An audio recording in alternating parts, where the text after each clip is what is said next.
Hello అండి, అందరికి ఉదయం లేవగానే ఇంటి పనులన్నీ చేసుకుని టిఫిన్ అయితే చేస్తున్నానండి. పడ్డూలు అయితే ఈ రోజు షాప్ కి అయితే వెళ్ళలేదండి, లీవ్ తీసుకున్నాను.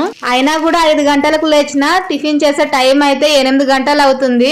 ఇంకా గుంతు పొంగనాలు చట్నీ అయితే చేసేసాను. పక్కింటి అక్క వాళ్ళు అయితే ఊరు వెళ్తున్నాం అనేసి వగ్గాని కూడా ఇచ్చేస్తున్నారు. నేనేమో ఇంట్లో టిఫిన్ చేసేసాను. అదే విధంగా మధ్యాహ్నానికి అన్నం పప్పు కూడా చేసినా అండి. తెలిసిన వాళ్ళు హాస్పిటల్లో ఉన్నారు, మాట్లాడించడానికి వెళ్ళాలి, అబ్బదు మధ్యాహ్నం వండటం అనేసి పొద్దున్నే వండేసిన. ఇంకా వంట మొత్తం అయిపోయింది. మా ఆయన అయితే టిఫిన్ కి పంపిస్తాం అనేసి 8:45 అయితే బయలుదేరినానండి. నేను ఇంకా ఇవి వచ్చేసి కర్బూజా విత్తనాలండి, బాగా లావుగా ఉన్నాయని ఎండబెట్టాను. అంగట్లో అయితే డబ్బులు పెట్టి మరీ కొంటారండి వీటిని. నేచురల్ గా వచ్చినవి ఎందుకు పడేయాలని ఇలా తినడం అయితే నాకు అలవాటు. అయితే ప్రతిరోజు మా ఆయన జోడించేవాడు మాలు, ఈ రోజు మాత్రం నేను జోడించానండి. ఈ మామిడి పండ్ల పేరు వచ్చేసి బాదం మామిడి పండు అండి. మా ఆయన అంత నీట్ గా రాకపోయినా ఏదో వచ్చినట్టు జోడించాను. ఇందులో అయితే చాలా వేస్టేజ్ అయితే వచ్చాయి, ఇక్కడ చూపిస్తున్నాను మీకు. 5 కేజీల దాకా అయితే లాస్ అండి. ఎందుకంటే వీటిని చూసి కస్టమర్స్ కి అమ్మలేం మనం. వ్యాపారంలో లాభంతో పాటు నష్టం కూడా ఉంటుందండోయ్. వీడియో నచ్చితే ఒక చిన్న లైక్ చేయండి. కొత్త వాళ్ళు చూస్తుంటే సబ్స్క్రైబ్ చేయండి ఫ్రెండ్స్.